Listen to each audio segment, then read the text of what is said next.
Welcome back to the Book Club. I'm Michael Knowles, and for this episode, we are going to do something we've never done on the Book Club before. We are going to pry open a science textbook, but it's much less dry than it sounds. This is a very old school science textbook. It's not even really a textbook. It's a dialogue concerning the two chief world systems by Galileo. But first, in our fast-paced world, it is tough to make reading a priority, especially when the books are this long. It's very difficult. At least it used to be. At thinker.org, they summarize the key ideas from new and noteworthy nonfiction, giving you access to an entire library of great books in bite-sized form. You can read or listen to hundreds of titles in a matter of minutes, from old classics like Dale Carnegie's How to Win Friends and Influence People, to recent bestsellers like Jordan Peterson's 12 Rules for Life. If you want to challenge your preconceptions, if you want to expand your horizons, if you want to sound very, very smart at cocktail parties, go to thinker.org. That is THINKR.org. No E. No time for that. Start a free trial and put your mind in motion. We are going to put our minds in motion, talking about the motion of the solar system, the motion of the universe, and we will do that with an actual scientist. My guest, Brian Keating, the Chancellor Distinguished Professor of Physics at UC San Diego and the author of Losing the Nobel Prize. Brian, thank you for being here. It's a great pleasure to be here, Michael. And Brian, I also have to thank you. You brought me presents. I did. You're the first guest to bring me presents, including a piece of the moon. Yes. You brought me somehow a piece. I don't even know. Did you hitch a ride with Richard Branson or something? I don't know how to. This was delivered the old-fashioned way by the United States Postal Service. That's so great. You can get your very own samples of the moon if you were an astronaut. That would be one way to get it, expensive way to get it. Or you can actually get them online. There are actually sources of getting slices of the moon, and this is actually apropos of this book because the moon figures greatly in the dialogue concerning the two chief world systems, and it sort of provides a foil to some of the arguments against that of the protagonist, really portraying Galileo himself, this character Salviati.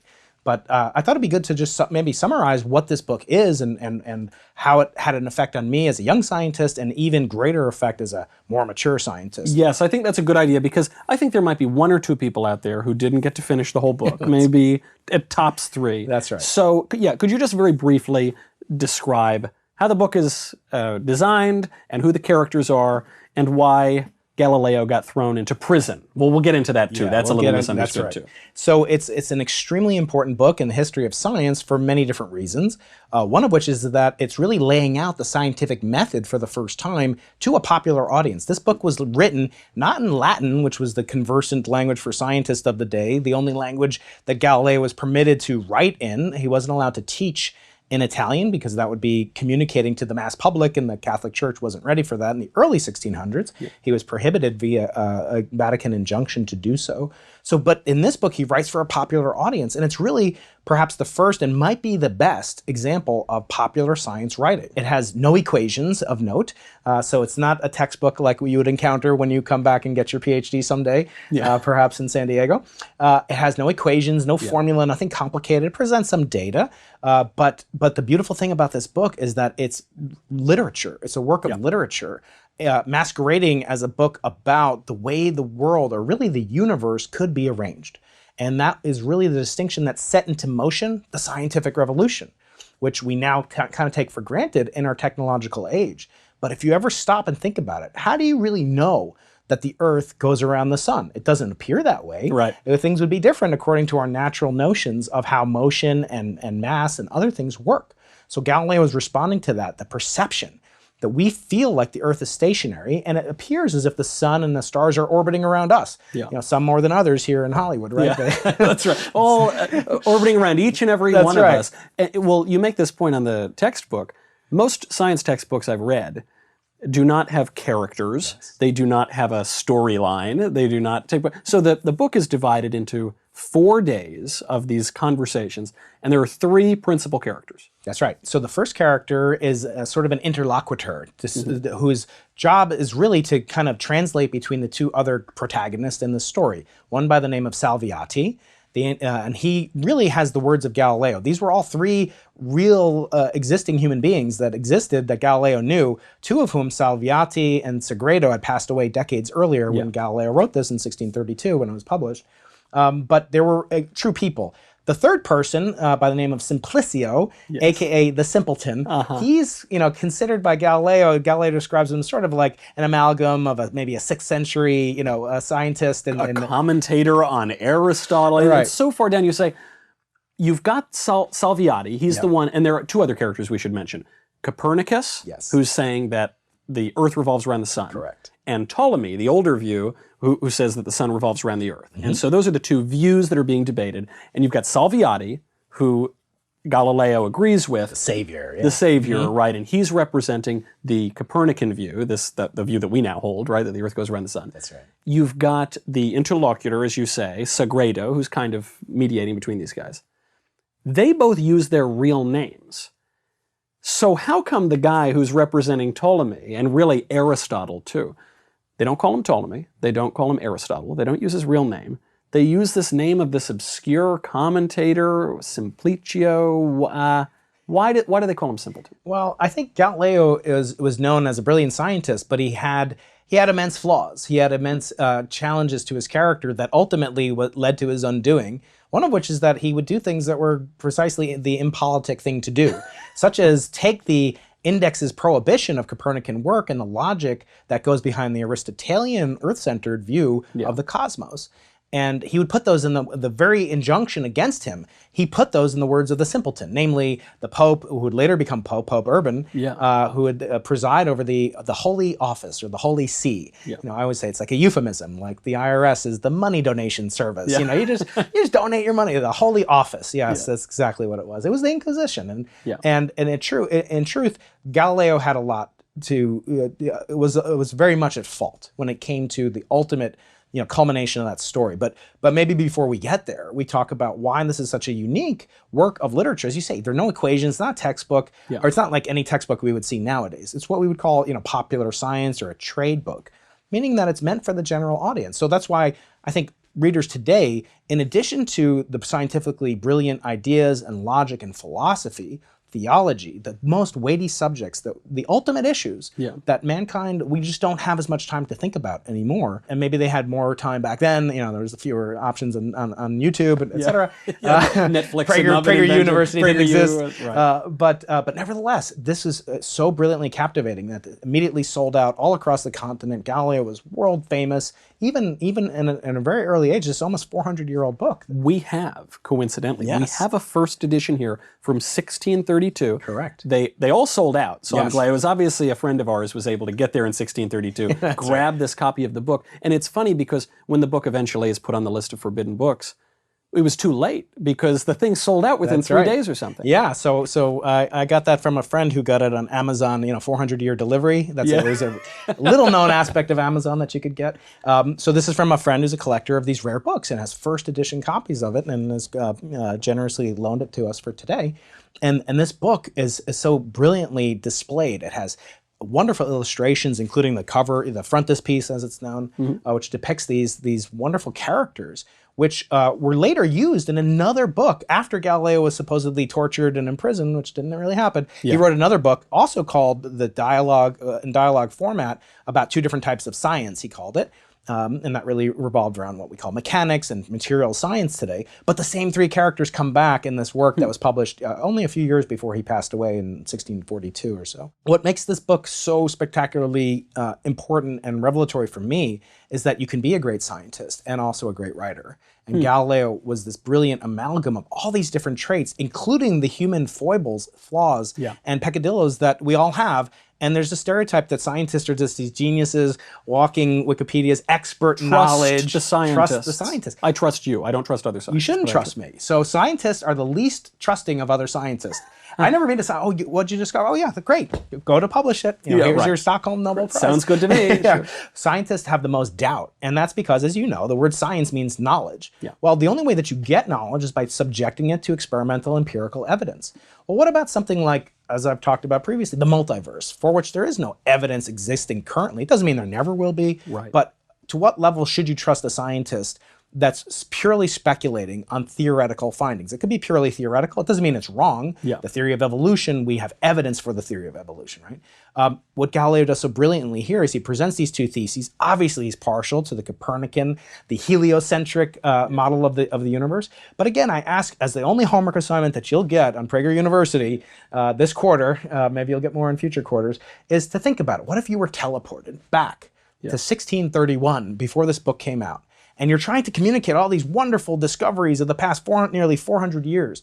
How would you prove the most simple postulates of all, that the Earth is a sphere, that the Earth rotates on its axis once per 24 hours, and that once per 365 and a quarter days, it orbits around the sun in motion? It sure as heck doesn't feel like that, and that's the subject of day one, in the first day of this book. In the second day, they get into a little bit more obscure observations rather than just purely philosophical arguments on the nature of how things fall down and things are attracted to the center, has occupied them for the most part in day one. In day three, they start talking about the composition of the Earth as sort of like a magnet, and maybe it's made of little tiny magnets all kind of congealed together, maybe it's not. What is the nature of the surface of the moon? If it's perfect, it was thought to be perfectly smooth. It doesn't look smooth, right? Doesn't look smooth. It has some imperfections in it, doesn't it?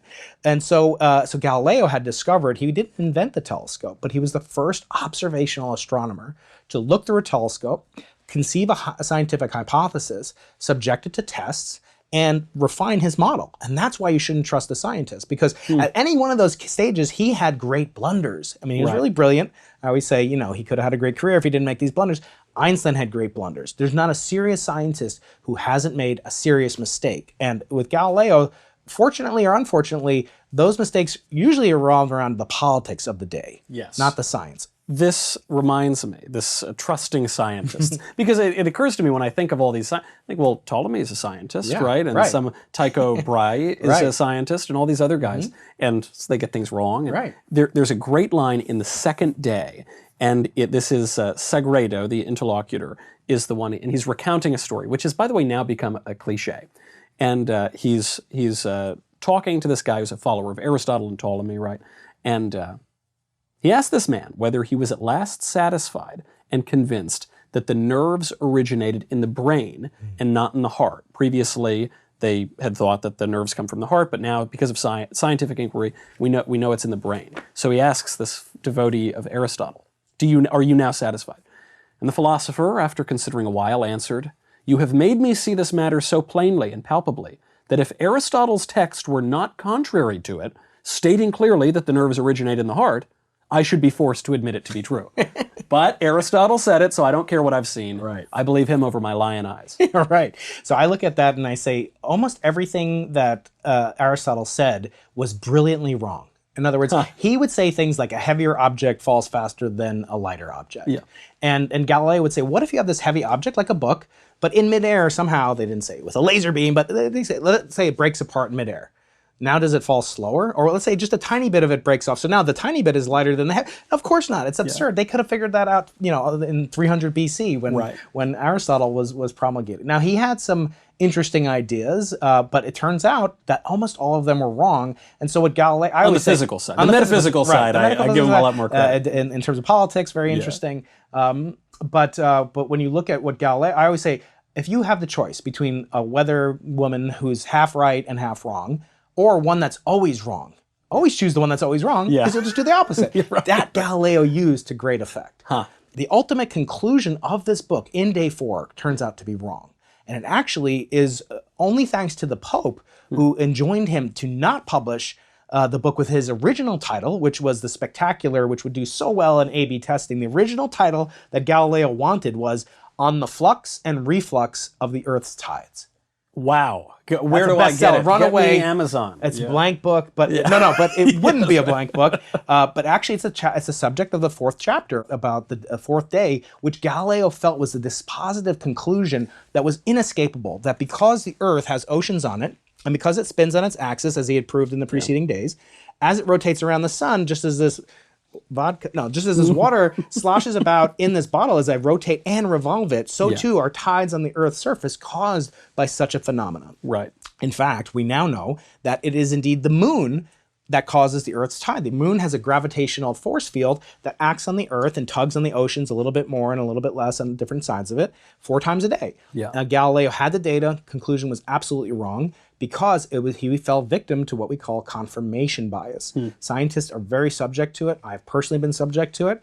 When you want to prove something so badly, maybe it's to get tenure, maybe it's to get a prize or to get attention, or maybe because your theory is so beautiful it can't be wrong, as Einstein used to say, that you sort of fall in love with it and you discard contrary evidence. Galileo fell victim to it, and ultimately the Pope did him a real favor by forcing him to change it to this much more interesting and provocative title. This is very funny, that because people totally, it's not that they even misunderstand the Galileo incident.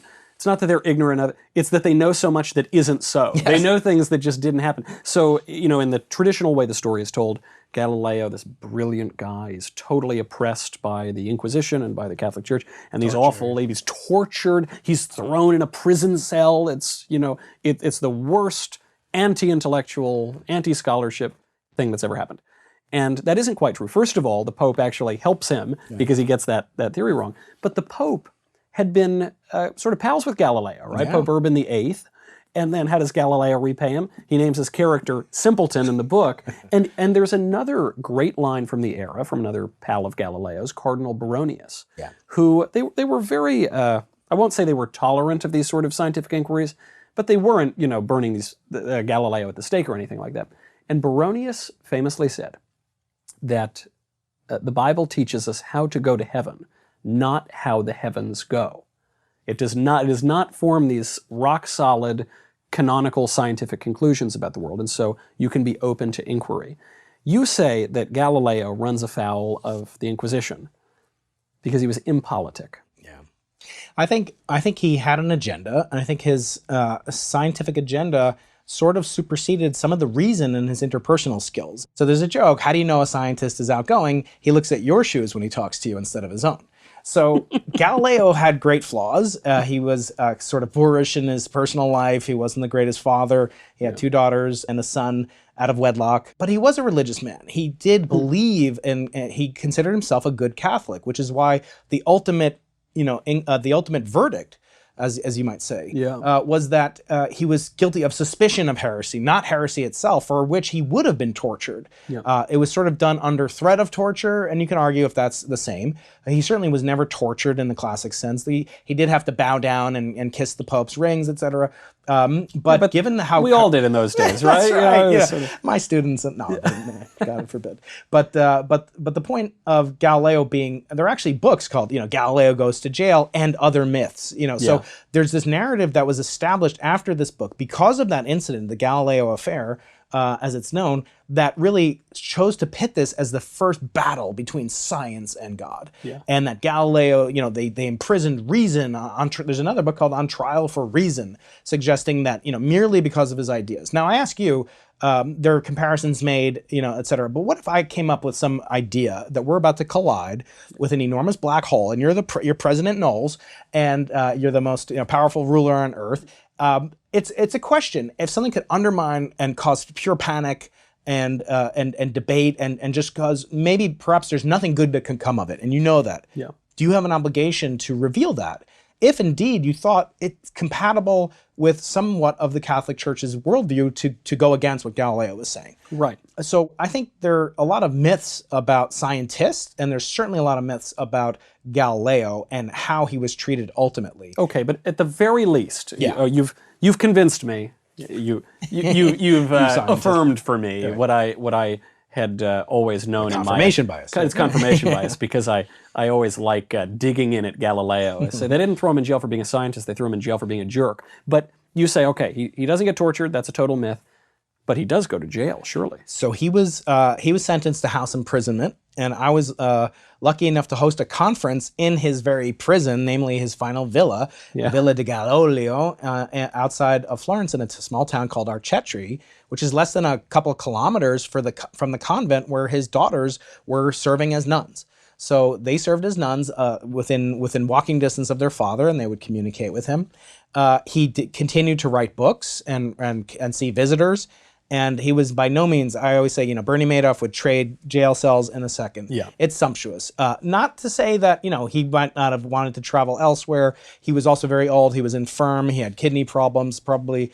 And ultimately, he lived about another 9 years or so after the sentence was handed down. But it was by no means a torturous existence. He actually, as I say, wrote books, conducted final observations, and some of them went into what they consider his most important book, a second dialogue between these three wonderful characters called the Discorsi, the discussion on two chief sciences. You've assigned me now more homework. That's that right. I have to. It's so interesting to me that when we talk about science, it has become such a politicized term. It's now capital S with a trademark sign over the E, and you hear these terms like science denier. We're the party of science. We own science, and so often those stories are just complete legends, fabrications, going back probably most notably to Galileo, where I would suspect that the people who are always inveighing against the science deniers, they don't know the real story of what happened to Galileo. Yeah, it provides a very convenient, and in this book, Galileo goes to jail, and other myths about science goes through this very complicated interplay between the church and science, and puts to lie some of the myths about these great characters. Giordano Bruno, who is another character held very closely to people for being burned at the stake, for postulating that stars were actually other solar systems, were planets where people could live, for example. But I think, you know, one thing to give a little bit of upbraiding to the Catholic Church. So Galileo was never pardoned. And actually, for me, that caused me, I was an altar boy in the Catholic Church at age 12, and I did want to eventually go all the way, which would be becoming a priest. And at that time, I got my first small telescope, not unlike one that's back there. And the one homework assignment I would love to give people here, even in the middle of LA, you can see the exact same craters on the surface of the moon that Galileo saw. You can see the glorious rings of Saturn. You can see the moons of Jupiter and other heavenly objects that inspired Galileo towards a love, towards an affirmation that there was a higher power, which is actually the ultimate conclusion of the book. If I may read one or two passages that really speak so loudly and speak to his poetic use of language. He was not just a dry science professor like Isaac Newton was, or unreadable as Copernicus might be. This is the book that really set into motion the future Hawkings and et cetera of the world, the future Keatings of the world. So he says, I do not presume to be able to adduce all the proper and sufficient causes of those effects which are new to me, and which consequently I have had no chance to think about. What I am about to say, I propose merely as a key to open portals to a road never before trodden by anyone, in a firm hope that minds more acute than mine will broaden this road and penetrate further along it than I have done in my first revealing of it. He's giving an assignment. He's enjoining people to take up the path that he has started on, but continue it, meaning he's not the last word. And in fact, the last word goes to the Pope. The last word in the book goes to none other than Simplicio, the simpleton. Not too often you give the simpleton the last word, but you'll indulge me in doing just the same. So before they break for drinks, there's a long discourse by Sagredo, and Simplicio said, you need not make any excuses. They are superfluous, and especially to me, being accustomed to public debates, have heard disputants countless times, not merely go angry and excited at each other, but even break out into insulting speech and sometimes come very close to blows. But he basically say, I know if I had asked that God in his infinite power and wisdom could have conferred upon the watery element, the tides, its observed reciprocating motion by other means of its containing vessels, both of which would reply that he, capital H, could have, and that he, capital H, would have known how to do this in many ways which are undeniable to our minds. He's giving the last word to the church. Right. And to probe, and I think it was consonant with his viewpoint. I don't think he was an atheist. By no means. There's no evidence for that whatsoever. You know, there's another great line. God comes up a lot more here than in most science books. And it's not merely, I think, as a sort of gloss for his true atheistic views. Insurance policy. Right? You know, you got to give him more credit than that. He's a much deeper thinker than that. And he writes, this is on day 3, he says, I say that it is brash for our feebleness to attempt to judge the reason for God's actions, and to call everything in the universe vain and superfluous, which does not serve us. Because that's really a central issue here, right? Man is not sitting at the very center of the universe, if Galileo's right. Right. And so, and why on earth would these heavenly bodies not be perfectly smooth? Why would they have these imperfections? It has no purpose. It has no service to mankind. And So he says, well, I think it's a little brash. This is in the mouth of Salviati, the guy who's representing Galileo. He says, I think it would be brash to just say, oh yeah, sorry, everything that doesn't serve us is vain and pointless, and God had no reason to do that. And then Segredo, the interlocutor, complicates this a little. He says, say rather, and I think you will be speaking more accurately, which we do not know to serve us. I believe that one of the greatest pieces of arrogance, or rather madness, that can be thought of is to say, since I do not know how Jupiter or Saturn is of service to me, they are superfluous and even do not exist. Yes, that's brilliant. Now that is a beautiful complication here, and in a way exposes the arrogance of even the people that Galileo probably would side with and who now think they side with Galileo. And you see echoes of this in the modern, militant atheist movements, the Lawrence Krauses, etc., that suggest, well, look at the Hubble Deep Field, which is an image made by the Hubble Space Telescope staring for weeks at a time at a tiny blank spot in the cosmic wallpaper and discovering that every place you look, there's a galaxy. And they'll say, well, that proves there's no God because there's all this wasted space. There's all these wasted galaxies of which, we know nothing about and we can never contact, etc. But just the same way, who would look at Jupiter and say, oh, well, those moons of Jupiter, or the telescope itself, oh, it's only good for looking up the moons of Jupiter. Yeah. That would be so limiting the power of the telescope, all the more so to limit the power of God. And I'm not here to advocate on behalf or not. I don't think it's as simple as saying, well, Galileo believed in God, or Einstein might have believed in God, so I'm going to believe in God. We know Newton certainly believed in God. Certainly did, yeah. But it was interesting that people use this as a cudgel to really go after the biblical authorities and to give them, some ammunition. It's true that they never formally issued a pardon to Galileo, which affected me greatly as a kid, but now I'm an adult, and now you have to look with a little bit more wisdom, which is not what the word science means. Science means knowledge. Well, even this issue, even the question of the Vatican apologizing to Galileo, only really even became a big one in the mid to late 20th century, right? In the Finally said, 90s. okay, maybe we were a little harsh on the guy. And did you know that the Vatican operates a series of telescopes around the world? Why would they do that? I mean, a lot of it is, as the psalmist says, the heavens declare the handiwork of God. Right. And wisdom begins with the fear of God. Now, again, I'm not advocating on behalf of any religion or even the existence of God. I'm just saying it's a question that Galileo wrestled with. Yeah. And it behooves us to wrestle alongside of him. Right, and not to make a caricature out of him, not to read him as just a silly cartoon that actually has nothing to do with his life, the way he's normally presented. You actually have to dig into the book.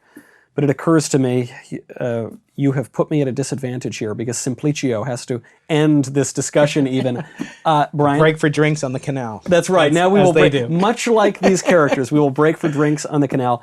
Brian, thank you so much for being here. Another book you ought to read is Losing the Nobel Prize. You can do that right after you finish the dialogue concerning the two chief world systems. In the meantime, we'll see you next time. I'm Michael Knowles, and this is the Book Club at PragerU.